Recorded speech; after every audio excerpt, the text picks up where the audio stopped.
Hello everyone, आज है 5 नवंबर और आज इस वीडियो में हम बात करेंगे बैंक ऑफ बड़ौदा के बारे में। देखिए, आज इसके बारे में बात करना बनता भी है क्योंकि इनके Q2 के नतीजे सामने आए हैं और काफ़ी ब्रोकरेज फर्म ने जो एक्सपेक्ट किया था उससे ज़्यादा अच्छे रिजल्ट्स आए हैं और वीडियो में हम उसके बारे में चर्चा भी करेंगे। लेकिन उससे पहले अगर आपने अभी तक चैनल को सब्सक्राइब नहीं किया है तो प्लीज़ अभी इसे सब्सक्राइब कर लीजिए क्योंकि आगे भी बहुत सारे वीडियोस हैं जो आपको काफ़ी ज़्यादा हेल्प करेंगे। तो बैंक ऑफ बड़ौदा 145 रुपए का शेयर है और गिरावट ज़रूर थी यहाँ पर जब मार्केट क्लोज हुआ था कल, लेकिन एक महीने में अगर आप देखो तो 7.5% की तेजी भी है। 130 रुपए से भी नीचे था, बड़ी रफ्तार इसने पकड़ी और इवन एक साल में भी अगर आप देखोगे तो एक साल के हाईएस्ट प्राइस के आसपास ही बैठा हुआ है ये। यहाँ पर गिरावट थी, 78 रुपीज तक गया था, तेजी आई, करेक्शन आया, तेजी आई, करेक्शन आया, बहुत बड़ी तेजी आई, छोटा सा करेक्शन आया, वापस तेजी पकड़ ली इसने। टूटने को अब ये तैयार नहीं है। अगर आप देखो तो कोविड के बाद इसने बहुत ही शानदार तरीके से तेजी पकड़ी है। बीच बीच में टूटा जरूर था, डेफिनेटली बीच बीच में करेक्शन आया जरूर है, लेकिन हर बार जितना करेक्शन आया उससे ज्यादा का इसने बाउंस बैक दिखाया है। क्वार्टरली रिजल्ट्स के बारे में अगर हम बात करें तो 59% का ईयर ऑन ईयर ग्रोथ है। कई सारे ब्रोकरेज फर्म ने कमेंट्री भी करी थी रिजल्ट्स आने से पहले कि इनका जो प्रॉफिट होगा वो 2,800 करोड़ के आसपास रहेगा, लेकिन इन्होंने प्रॉफिट कमाया है 3,312 करोड़ का, जो कि बहुत अच्छा प्रॉफिट है। और इवन अगर आप बात करने की कोशिश करें तो कंपनी ने एस्टिमेट से ज़्यादा पैसा कमाया है। बैंक ने अगर आप देखने की कोशिश करें तो 58% का ग्रोथ आया है इनके प्रॉफिट में, जो पिछले साल इसी क्वार्टर में 2,085 करोड़ के आसपास का हुआ करता था। इवन पिछले क्वार्टर में भी जो इनका प्रॉफिट था ये सिर्फ 2,200 करोड़ के आसपास का था, तो उसके मुकाबले भी अच्छा प्रॉफिट आप कह सकते हो बैंक ऑफ बड़ौदा में। और उससे अच्छी बात यह है कि भैया इनकी जो असेट्स क्वालिटी है वो काफ़ी बेहतर तरीके से इम्प्रूव हुई है।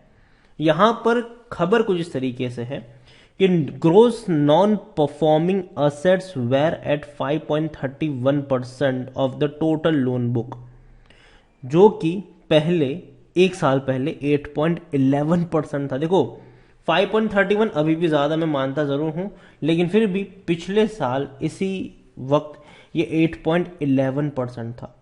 लेकिन हालांकि जो बैड लोन्स है, ठीक है, बैड लोन्स वो 1.16% है इनके लोन बुक का, जबकि पिछले साल 2.83% था। तो बहुत बेहतर तरीके से राइज यहां पर हमें देखने को मिल रहा है कि कंपनी के बैड लोन्स अगर आप देखो तो कम हुए, नॉन परफॉर्मिंग असेट्स देखो तो वो भी कम हुए हैं। ये एक बहुत ही बेहतरीन साइन जरूर है बैंक ऑफ बड़ौदा में। Bank of Baroda large cap share है, 76,000 करोड़ से भी ज्यादा का इसका मार्केट कैप है। वॉल्यूम 2.5 करोड़ के आसपास नजर आया है, जो कि बहुत अच्छी बात है। बड़ी क्वांटिटी में ट्रेड हो रहा है ये शेयर। और जैसे कि मैंने कहा कि जून में अगर आप देखोगे तो 2,165 करोड़ का इनका प्रॉफिट था। इससे पहले 1,780 करोड़, पिछले साल जून में 1,200 करोड़, इस बार 3,300 करोड़। ये वाकई में बहुत बड़ी बात है।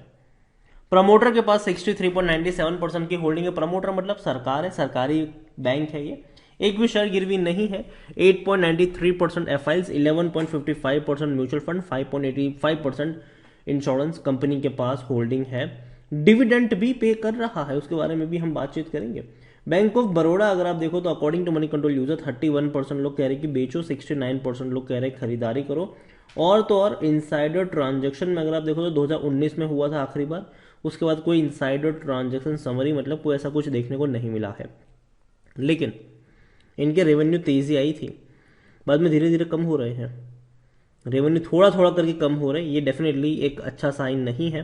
प्रॉफिट बहुत तेजी से इंक्रीज हुआ, डेफिनेटली मैं मानता हूं। 1,000 करोड़ का प्रॉफिट था फाइनेंशियल ईयर 2022 में, सीधा 7,700 करोड़ का रहा। 2023 के पहले क्वार्टर में 2,200 करोड़, दूसरे क्वार्टर में 3,300 करोड़, दोनों क्वार्टर में मिलाकर 5,500 करोड़ के आसपास का मुनाफा कमाया है, जो कि एस्टिमेट से, एवरेज से काफी ज्यादा नजर आ रहा है। कंपनी में डिविडेंड की मैं बात करूं बैंक में, तो देखो इन्होंने 2017 में डिविडेंड पे किया था, 2018, 19, 20, 21 में पे नहीं किया है, लेकिन 22 में दोबारा पे करना शुरू किया 2.85 रुपीज का। क्योंकि भैया कंपनी पैसा, बैंक ने पैसा कमाना दिखा दिया कि भैया बड़ा पैसा हम कमा रहे हैं, तो जाहिर सी बात है सरकार को डिविडेंड भी देंगे, क्योंकि सरकार के पास ज़्यादा होल्डिंग है। देखो, हर सरकारी कंपनी जो अच्छा मुनाफा कमाती है उसमें हाई डिविडेंड आपको देखने को मिलेगा, क्योंकि सरकार की तिजोरी जो है ना वो उसी पैसों से भरती है। तो बैंक ऑफ बड़ौदा ने भी डिविडेंड पे किया, जैसे ही अच्छा खासा पैसा कमाना शुरू कर दिया इन्होंने। 2.85 रुपीज़ का डिविडेंड पे किया है इसने, अच्छी बात है। यहाँ पर बैंक ऑफ बड़ौदा के बारे में देखें तो खरीदारी करने का सही मौका है, सर ओवरबोर्ड जोन में नहीं, कोई भी रेड फ्लैग नजर नहीं आ रहा। 9.52 का पी रेशियो इसका पी है, जबकि सेक्टर पी 21.88 के आसपास है। 84% एनालिस्ट कहते हैं खरीदारी करो, और करंट प्राइस इतनी बड़ी तेजी के बाद भी कम है, इसका पी रेशियो इतनी बड़ी तेजी के बाद भी कम है अभी भी। होल्डिंग के बारे में ऑलरेडी हमने डिस्कस किया कि अच्छी खासी क्वांटिटी में प्रमोटर है, प्रमोटर मतलब सरकार है। म्यूचुअल फंड, डोमेस्टिक एफआईज बड़ी क्वांटिटी लेकर बैठे हैं। रिटेल के पास अगर आप देखो तो 6.50% के आसपास की होल्डिंग जो है वो देखने को मिल रही है रिटेल इन्वेस्टर्स के पास।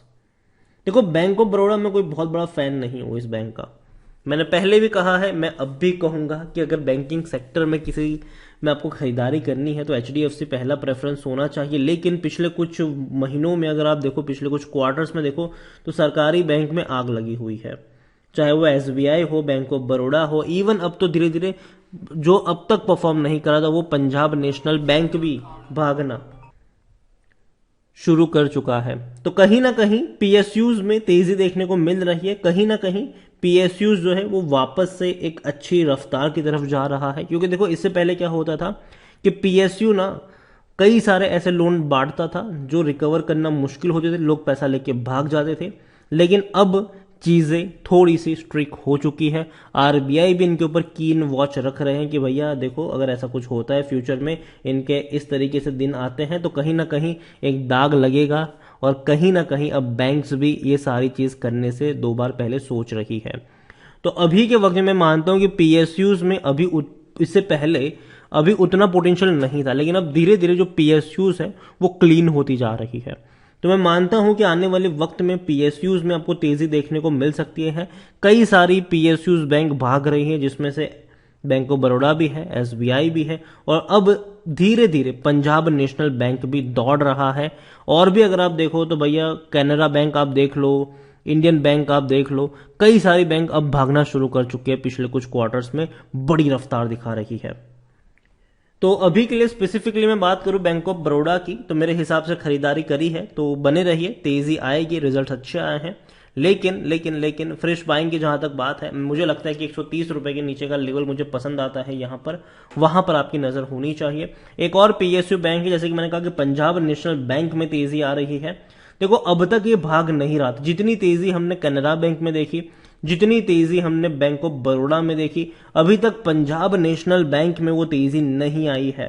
जैसे कि 1 साल का ग्राफ अगर आप बैंक ऑफ बड़ौदा का यहां पर उठा के देख लो तो आपको पता चलेगा कि यार बहुत ज्यादा दौड़ा है ये, जबकि पंजाब नेशनल बैंक अभी भी रिकवर नहीं कर पाया है। तो कहीं ना कहीं पोटेंशियल इसमें ज्यादा अभी भी है। और अगर आप चाहते हैं कि मैं पंजाब नेशनल बैंक के ऊपर भी एक डिटेल वीडियो लेकर आऊं तो कमेंट में पंजाब नेशनल बैंक जरूर लिखेगा। जितनी ज्यादा कमेंट आएगी उतना जल्दी वीडियो आएगा। वीडियो को यहीं पे एंड करूंगा, पसंद आया हो तो लाइक कर, शेयर करें। चैनल पर अगर पहली बार आए तो प्लीज सब्सक्राइब करें। और बैंक ऑफ बड़ौदा के बारे में आप क्या सोचते हैं वो भी आप मुझे कमेंट में लिखकर बता सकते हैं। Thank you.